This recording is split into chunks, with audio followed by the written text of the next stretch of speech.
I have a substitute assistant. I want you to say hello to Brian Holstein. Usually my lovely wife, Lisa, pushes the buttons for me as she does every day. We sure have a generous... You can't hear me back there? Dick, will you turn up the lectern microphone, please? Cue camera 2.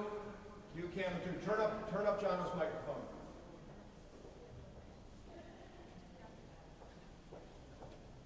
Come on, Heather, you got to be able to hear me now. That good? No? Well, Mike says I have to yell, so I'll do that. Okay, let's get going again. Thank you so much. We have the most generous parish. As Father Peter said earlier, we must be also thankful for God's abundance. We asked and we prayed that we might close our operating deficit, and our prayers were answered. Many of you responded to the letter that was set out under my signature, meaning I didn't write it, I just signed it, asking if you might help to help us out as the year was quickly drawing to a close. Many others responded to Father Peter's call during our Sunday services for additional funds. Still others responded to the personal appeals made by several devoted parishioners who were determined not to have us use our reserves to balance our budget. We were so fortunate that many answered the call. We received gifts from folks who had already given and from folks who had already paid their pledge. We received gifts from people who had yet to pledge. We recorded 300 plus pledges, but we actually received over 370 total pledge payments and gifts. Many were small, but quite a few were extremely generous. If you knew of the generosity shown by some of our people, it would make your head spin. We closed the year with receipts exceeding expenses, for which I am so grateful. Noted on the slide, you will see our pledge income was less than budgeted. I would like to explain that because it's a little confusing. Last January, we approved a budget that included the things we wanted to have for the year, like a new priest. We also had several other staff vacancies we hoped to fill. So to present a balanced budget, we backed into a revenue number for pledges.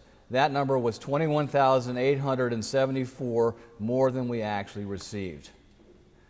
As the year was ending, and even though we had not hired a new priest and we had cut expenses as much as we could, we were still forecasting a $90,000 deficit. So versus that original pledge number in the budget, what we raised was less than the number, but versus the critical need of closing the $90,000 deficit, we managed to close the year with a strong positive number. The property contingency number is alarming as it seems, was expected to the extent that the years of deferred maintenance caught up to us. In 2015, we budgeted $45,000 for property contingencies and spent $23,000. This year, we again budgeted $45,000, but spent over $90,000, hence the number on the slide. The newly formed Treasurers Group was greatly helped by counsel from the exceedingly talented Finance Committee. Regular weekly or biweekly meetings of the Treasurers Group were a new occurrence this year and helped us focus our attention on our most pressing needs. I am pleased to report that we received confirmation from the Finance Committee and recommended to the vestry that the loan on the rectory be repaid. In 2 installments over the year, we retired our $1 million loan that was used to acquire the rectory. Please note this has been done 3 years before the note was due. Also, we put our audit business out to bid in a best practices effort to see how much we should be paying for audit services and if we were receiving all the benefits of a good working relationship with our auditor. Several firms bid on our business, as did our current auditor. After many conversations and Finance Committee input, we've retained a new firm to audit our books. We have hired a local firm, Reynolds and Roella, which has great experience in church finances, to be our new auditor. They have already started the groundwork for our 2016 audit. I'm very thankful to Kathleen Corbett, our incoming treasurer, Laura Watt, our Director of Development, Mike Leprino, our Controller, and Dick DePatti, our Parish Administrator, for all their help and guidance in those many meetings. Please note the top line. Our stewardship revenue is up $90,000 over last year. Eric Thunem, our co-head of stewardship, will go into more details of stewardship in his remarks after I'm through with my report. You can see the number of households that pledged was down, which is disappointing, and we hope that under Eric and Lynn Donahue's leadership we'll get that 330 or more pledges for 2017. Our increased average pledge confirms just how generous we are. The Rectory Fund closed this year with funds moving into our new Rectory and Clergy Housing Endowment. That $1 million endowment will contribute around $40,000 from its 4% draw to pay for maintenance on the Rectory and other clergy housing buildings. Our general reserve was nearly depleted during the slow months to pay our operating expenses, but replenished with pledge payments and other gifts received later in the year. Our other reserve accounts remain unchanged. So, yep, that's the subliminal. 2016 showed year-over-year growth in our year-end balance of our general endowment fund, net of our draw. This year, I have added the balance of the Rectory and Clergy Housing Endowment Fund to the General Endowment Fund, as noted by the $2 signs at the top right column. Sorry, my PowerPoint skills were not up to showing this combination more clearly. $3 million for the General, $1 million for the Rectory, total $4 million. The graph shows the growth of the General Endowment Fund over its past 8 years. 2016 saw the fund increase by a value of $505,000 net of our draw. That fund closed the year with a balance of $3.12 million, and the Rectory Endowment had a year-end balance of $1.02 million, so the two funds combined $4,142,000. The next slide shows a table that details the three endowment funds at year-end. All three endowment funds are invested in the same way. All were greater at year-end net of the draw. The projected revenue in 2017 from the Lancaster Trust, the endowment draw, and the allocated outreach is about $209,000. The other sources of income will be approximately $213,000, and the amount needed from pledges and gifts to balance our 2017 budget is around $1,480,000, just a little more than we raised this year. 2017's budget is forecasted at about $1.9 million, a modest increase over 2016. Salaries and benefits for 2017 once again are budgeted for an additional priest. As you can see, about 75% of our expenses are comprised of our salaries, benefits, and diocesan pledge. The remainder of our expenses are for the cost to keep this wonderful place going and to pay for the programs we all want.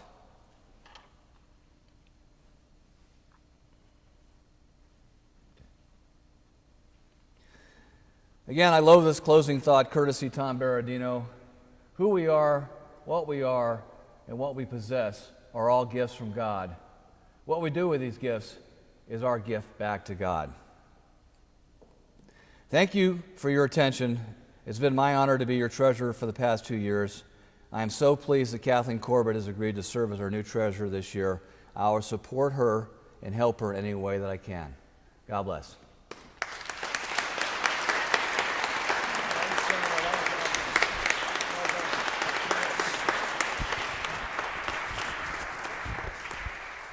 And now Eric Thunem will talk about our stewardship campaign for 2017.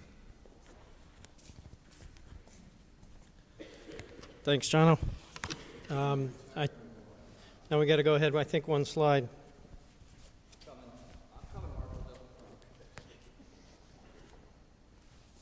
So, you've all seen this picture, I'm guessing, several times. It's on the pledge cards in the pews in front of you, has been for many weeks. It's been in the weekly program, and it's been in mailings to all of the members of the church. I want to explain a little bit about what this is why we chose it, kind of the background, and then I'll talk a little bit more about the things of our work. We are all in church for some of the same reasons. We're here because we have spiritual thirst. We're here because we want community relationship. We're here because we want to be good, and church is a place where we learn about being good. We talk about stewardship, and we don't talk about fundraising because there's a fundamental difference there. Stewardship is part of our response to a God who provides spiritual relief when we're thirsty. He fulfills our spiritual thirst and our hunger. He provides for our need for community. He brings us together. And He provides and meets our need or our desire to be good. How does He do that? He forgives us of our own sins. So we talk about stewardship as a faith practice. And Jesus calls us to be with Him and to walk in faith. Like Peter, in the story behind this scriptural reference, we are invited to step out of the boat of our own assurances. We're invited to leave behind us the reliance on ourselves and walk in faith, trusting in God's providence. That's why we talk about stewardship, not about fundraising. And we believe the group who comes together and meets to talk about stewardship and what we're going to do in our day-to-day actions, we believe that we as a church can do wonderful things, and we have done wonderful things. Father Peter talked about a lot of them this morning in his State of the Church address.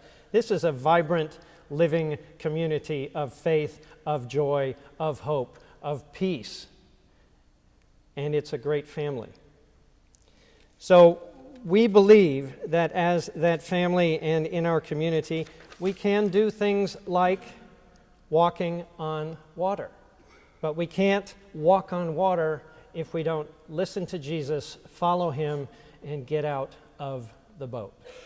So that's the basis for our whole theme, the spiritual faith practice that we've been trying to talk about and will continue to talk about for until this 2017 pledge. I don't want to call it a drive, but this pledge activity is completed and fulfilled, and we start on 2018. I don't know if Lynn's going to do this again, but I do know that the last time I worked on stewardship, it was a 2 or 3 year kind of commitment, and it works best if you have some continuity there. So this is part of our faith practice and our activity here. Now, if we can go to the next slide. Now we'll talk a little bit about the business. And I talked about why we're here and what our spiritual background is. We're all at different places in our faith, and we all move at different paces in practicing our faith, and we all have a share in this community. So on top of the spiritual faith practice of stewardship, we have a very real and necessary budget practice of responsibility.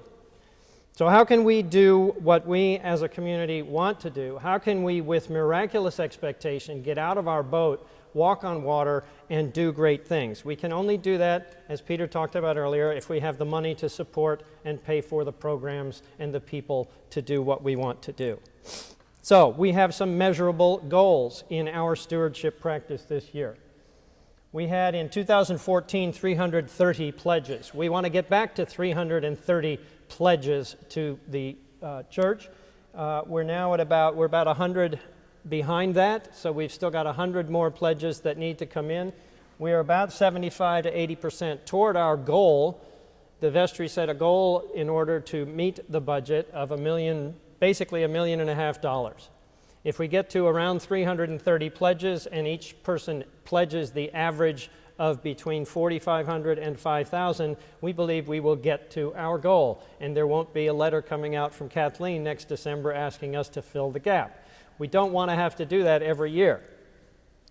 We have some incredibly generous pledgers in this parish. We have a handful of people who pledge more than $20,000 a year. We have a handful, then another couple of handfuls who are over $10,000 and $15,000. The average is right at around $4,700, $4,800.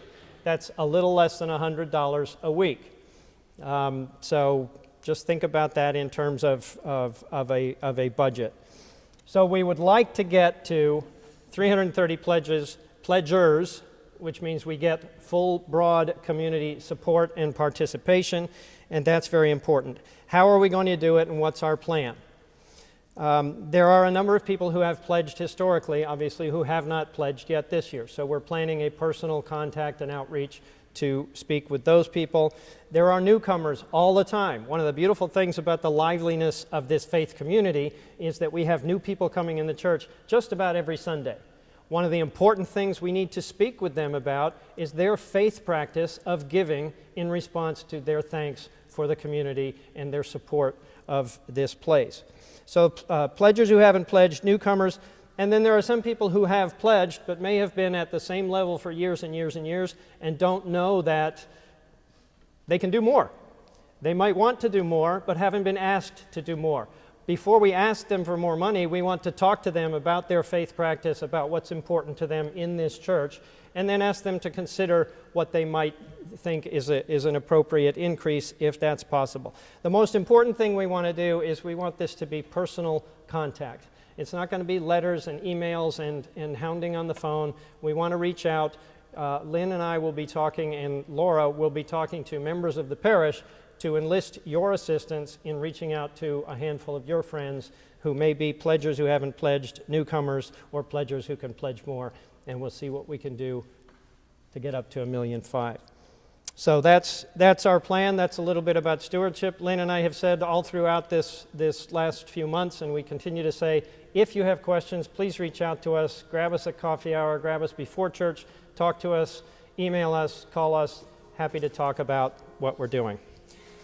And with that, my remarks over, and I will hand it over to Richard Thomas, I think, who's got some video, and what a great community. Thank you.